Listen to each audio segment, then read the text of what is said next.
नमस्कार मंडळी, कशा आहात तुम्ही सगळे? तर मित्रांनो, आपण दूध वाढून आलो होतं आणि 2-4 दिवस आजारी असल्यामुळे काय ब्लॉग बनवणं झालं नाही. मग आता केंड धुवून घेतली की तेवढ्यात आईचा फोन आला.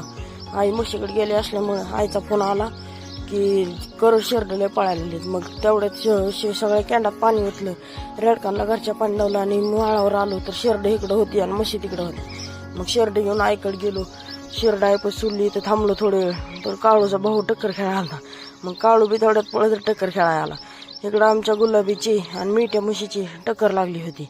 मग टक्कर सोडविली आणि इकडे येऊन थांबलो तर काळू आला टक्कर खेळायला आणि टक्कर खेळताच एकदमच खाली पडला. तेवढ्यात आमची जाफर पण मागं टक्कर खेळायला चालली.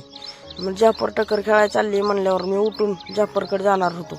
तेवढ्यात इकडून JCB जाताना दिसला. JCB गेल्यावर इकडं मागं कन्स्ट्रक्शनचं काहीतरी काम चालू